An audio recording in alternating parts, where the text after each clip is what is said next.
a hot streak as he is, why are you keeping him away from the title? At least when you have Bobby Lashley, you can actually give him something to fight against, someone to fight against who actually looks like a legit threat. Because when you look at the Universal Championship roster as a whole, there's only 4 people that can actually fit in that category. Brock Lesnar, who was the champion, Roman Reigns, Braun Strowman, and Lashley. And when you have 3 of those 4 guys as a face and Brock as the heel, I think they need to kind of even that out a bit. And with Bobby Lashley coming back, and he's basically the exact same character as he was back in the late 2000s, not a character at all. It's just Bobby Lashley. I think a good heel turn could do wonders for him, especially since he had a pretty good character when he was still in TNA Impact Wrestling. Apparently, that was one of the big commodities, him as a heel. So we know he can do good heel work. Yeah, hopefully that's something we can do. They can actually, you know what? Now that you mention that, I really didn't see too much of Bobby Lashley's run in TNA. But if he's been known for being a good heel there, maybe that could be the reason why they're bringing him back now. Because they need a good heel. Especially I think for you might Raw. be on something. Especially for Raw, since Raw, when you look at the heels on Raw, it's a very shallow heel roster. Kevin Owens and Zayn, but you see how they're being booked. And then you have Jinder Mahal. You see how he's being booked. And then the next one in line is Baron Corbin. And he's feuding with No Way Jose. You see how he's being booked. You don't have really strong heels on Raw. You know what? I think you're right. I think that's what may have been why they originally brought him in, because they need a good, strong heel. And they're not as much as we want it, even though I think I said this last week with you or with Brian on the WrestleMania review show. I think I think like Roman Reigns is like beyond saving, even with a heel turn. Oh, I'll get to that later. But yeah, we need a good strong heel to be representing Raw, and with Brock Lesnar appearing whenever the hell he wants to appear, we need someone. We need someone to come in full time, and hopefully, maybe after this match, after they destroy Owens and Zayn, or the next night on Raw, we just have Bobby Lashley completely take out Strowman. What better heel turn than take down the number 1 face on Raw? There you go. Because it's kind of hard to say in all WWE, since you have like AJ Styles, Daniel Bryan. You need more. Yeah. Speaking of, next match in the card, we've got Daniel Bryan versus Big Cass. Fool, who do you got? This is a fun little feud.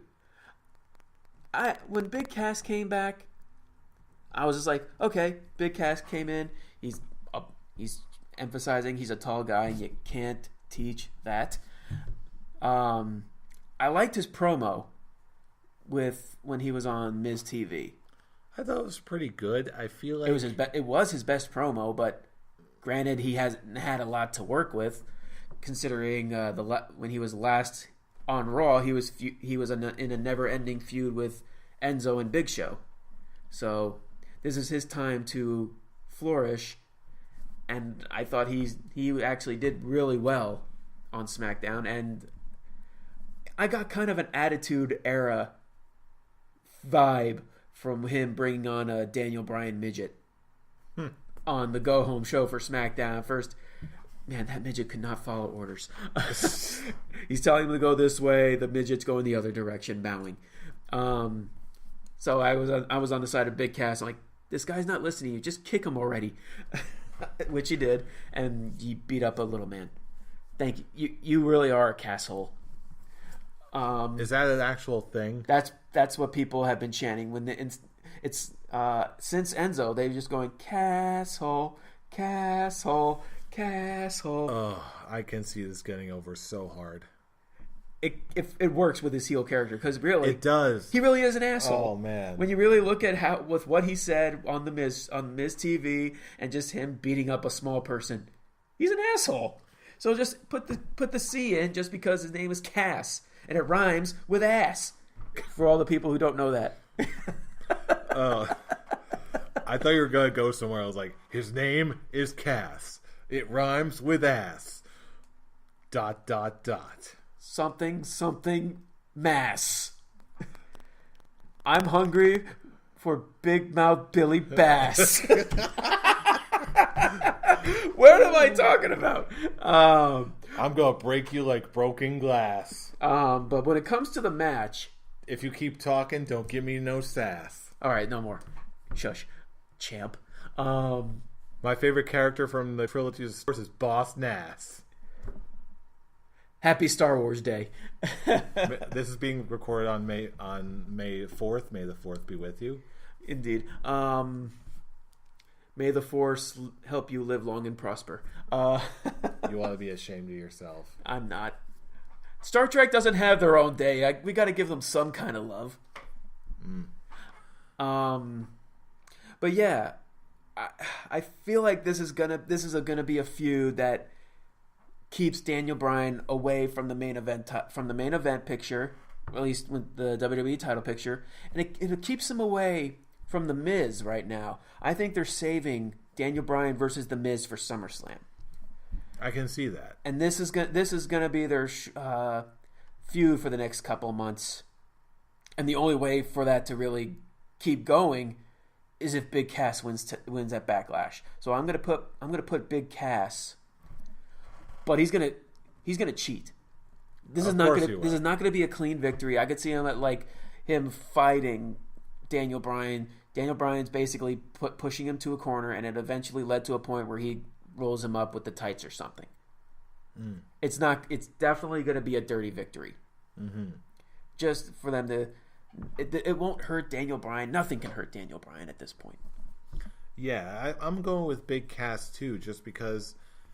Yeah, again, because of the unique position that both Daniel Bryan and Big Cass are in right now. Big Cass is returning. He needs a big win to look impressive. Daniel Bryan is still going to be Daniel Bryan no matter what. And really, yeah, I can see this being a Big Cass bullying Daniel Bryan kind of match. And this could be a feud that can help push Big Cass to a higher position. This is like nothing that him feuding with never-ending feud with Enzo is going to do. This is actually he's facing a former champion. He's facing a top star of WWE. And Daniel Bryan likes to work with the younger talent to help get them over, to help push them to a new level. And I think he's going to do that with Big Cass. Agreed. Moving down the card, next match we've got Roman Reigns versus Samoa Joe. Believe it's my turn now. It is. All right. And I honestly still need to think about this one. This is actually the hardest match on the card for me. I'm telling you right now, I'm going with Samoa Joe. Just because I can see this being the catalyst to do something new and different with Roman Reigns. There's way too many reasons in my mind to have Samoa Joe go over Roman Reigns than the other way around. This, with all the trash talk, Joe really does need another. He's another guy who definitely needs another big win here. And Roman Reigns, he's always going to be a guy in WWE's eyes. And really, after all the hubbub with Brock Lesnar and all that, I don't think WWE has anything for him other than to reinvigorate his character and possibly even turn him heel. Your thoughts? It's a compelling argument. But the biggest part that's tripping me is no matter who, both guys after this match are going into a world title feud. And with how normal booking goes, when someone's down on their luck, when you look at, I guess you can say that with Roman Reigns, since he's still losing to Brock Lesnar multiple times, and you have Samoa Joe pretty much filling in what Bray Wyatt filled in when Undertaker first lost a streak to Brock Lesnar. Wow, why is it with everyone and Brock Lesnar? But this is a hard one. Seriously, I've been thinking about this for the last 3 days. Joe. Oh man, this is hard. I don't want to just keep I'm going Samoa Joe because I can see this being the cat, because Joe has been so good in verbally decimating Roman Reigns. I can see his loss in this match if he's going right into a title feud. I can see this as being a catalyst to really light a fire under his butt and either give him an extra edge to his face character or just flat out make him cheat and turn him heel. That's kind of what I'm alluding to when I say there. I can see way more advantage to Joe going over Roman Reigns than Reigns going over Joe. If Reigns goes over Joe, he's just basically squashing a guy who needs to come up and who does not need to be squashed. If Joe wins, then he's just another adversary in a face character's way who will either rise to the occasion and improve himself, or he'll turn heel, give an extra edge to his character, and improve himself that way. Plus, the third reason, I just flat out like Samoa Joe. Oh, yeah. So all three of those reasons is the reasons why I'm going with Joe. You have very, very strong arguments. You really do. But then I'm just also looking at like what their long run is for Roman Reigns, and as much as like I said it earlier, and I'm still saying it's like it's hard. Like reaching the point of Roman Reigns a heel turn is long gone. Like it's that point. What I mean by long gone is it's beyond that point where even a heel turn won't help Roman Reigns. But I'm not talking about Roman Reigns as a simple heel turn. I'm talking about a complete and total repackaging of Roman Reigns as we know him. Something that will change the perception of who Roman Reigns is as a wrestler, as a character, and as a man. Roman Reigns, as long as he carries around the stink of being Vince McMahon's boy, or the corporate champion, or the corporate choice, he is always going to get the same reaction he has been from the crowd, regardless of how hard he works. And he's a good wrestler. And he is. It's how he's being portrayed, and more importantly, the perception in the eyes of the fans. If he's going to get anywhere the reaction that WWE wants him to have, he needs to shake that perception. Even if reality is different, he's still, as long as he carries a perception of being the corporate guy, he's not going to. He wrestles. He needs to do something to shake up how he's portrayed and how he's thought of specifically.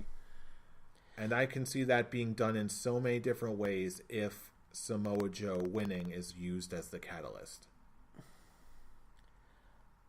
As much as I do want to see that, and as much as I do want Samoa Joe to win, I'm just going to be thinking with my head on this one. As much I want to think on my heart because I want Joe to win, but you're going Roman? I'm going to go Roman. It's like impossible now to really defeat Roman. I mean, the guy kicked out of 6 F5s. He's kicked out of 5 attitude adjustments from John Cena. What pay-per-view was that? Survivor Series? But yeah, it's just Roman Reigns wins. LOL. That with an infinite star Mario Brothers star. I will say this, though. I think this is going to be a match that, because of its unique circumstances, I think it's going forward. Honestly, I can even see this as ending as a no contest, like Roman spearing Joe through the wall or something. Like just them ending where both guys aren't hurt by this. Like I don't think it's going to be at all a squash as you're thinking as you said it was going to be. I didn't mean to say squash. I'm saying just like it looking where someone gets beat and so looks bad in defeat. No, I don't think it's going to be that point where he looks bad. Joe looks bad, but yeah, it's Roman is the golden boy.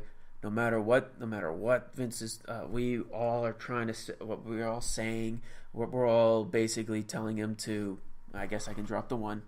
Be telling him to fuck off. But yeah, Roman Reigns wins. LOL. I guess I got to update the cards now.